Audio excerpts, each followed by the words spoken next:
நான் யார்? எனது பூர்வீகம் எது? என்னுடைய வரலாறு என்ன? போன்ற கேள்விகள் ஒவ்வொரு மனிதனுக்குள்ளும் இயல்பாகவே கணன்று கொண்டிருக்கின்றன. தனது வரலாற்றை தெரிந்து வைத்திருக்கும் ஒரு சமூகத்தையே காலம் மேன்மையான சமூகமாக உயர்நிலையில் வைத்துள்ளது. மாறாக தனது வரலாறு தெரியாமல், தான் யார் என்பதும் புரியாமல் மயக்க நிலையில் உள்ளவர்களை காலமே அடிமை நிலைக்கு தள்ளிவிடுகிறது. உலக வரலாறு சுட்டிக்காட்டும் இச்செய்தியின் ஊடே நம் தமிழ் சமூகத்தை ஆய்வு செய்யும் போது, தன் வரலாற்று காலம் தொட்டு உயர்நிலையில் தனி பெருமையுடன் வாழ்ந்து வந்துள்ள நம் தமிழினம் என்று தன் வரலாறு மறந்தது அன்று முதல் தன் கொற்றம் இழந்து, முடி இழந்து, மீண்டெழ முடியா அடிமை நிலையில் உழன்று கொண்டிருக்கிறது. இச்சூழலில் நம் தமிழினத்தை அடிமை நிலையிலிருந்து மீட்க இயலுமா? வரலாற்றில் நம் தமிழினம் தன் அடிமை தடைகளை தகர்த்தெறிந்து மீண்டதுண்டா? உலகாண்ட நம் தமிழினத்தை வரலாற்றில் தலைமை தாங்கியவர்கள் யார்?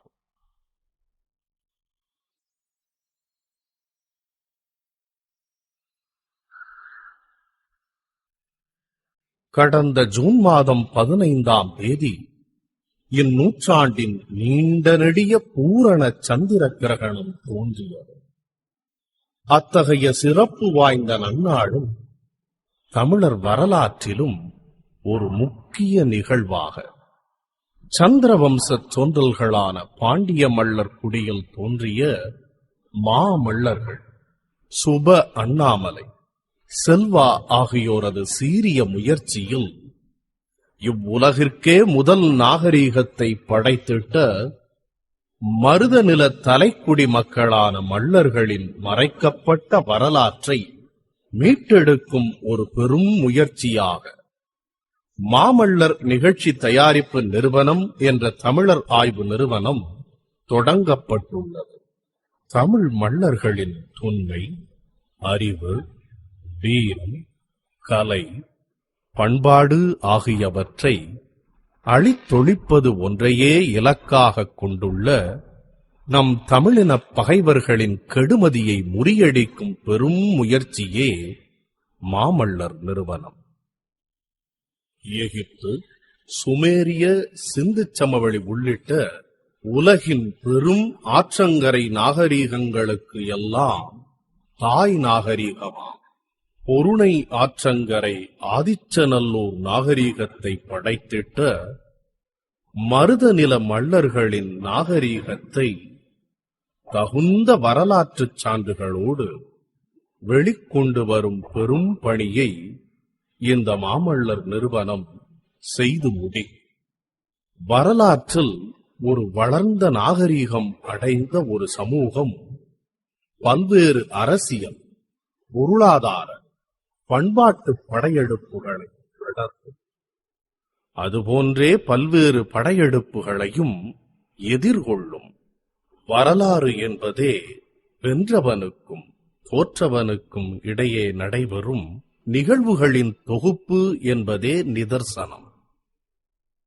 கிரேக்க, லத்தீன் மொழிக்கும் தமிழ் மொழிக்கும் இருக்கும் தொடர்பு, யூதர்களுக்கும் தமிழர்களுக்கும் இருக்கும் தொடர்புகள், ஜப்பான், கொரிய மொழிகளுக்கும் தமிழுக்கும் இருக்கும் தொடர்புகள் போன்றவை நம் தமிழர்களின் உலகளாவிய ஆளுமையை நமக்கு பறைசாற்றுகின்றன. உலக தொல்லியல், மொழியியல் அறிஞர்கள் பலரும் ஒப்புக்கொண்டு விட்ட நம் தமிழரின் தொன்மை, மொழியில் உலகளாவிய ஆளுமையை தகுந்த ஆதாரங்களோடு வெளிக்கொண்டு வந்தாலே நம் தமிழர்களிடம் இருக்கும் அவநம்பிக்கையும் தாழ்வு மனப்பான்மையும் நீங்கி மல்லர்களிடையே ஒரு புத்தெழுச்சி தோன்றும் என்பது எம் மாமல்லர் தயாரிப்பு நிறுவனத்தின் தீர்க்கமான நம்பிக்கை. இப்படி பல பெருமைகளைக் கொண்ட நம் தமிழினம் வீழ்ந்த காலம் எது? தமிழ் மல்லர்களை வீழ்த்தியவர்கள் யார்?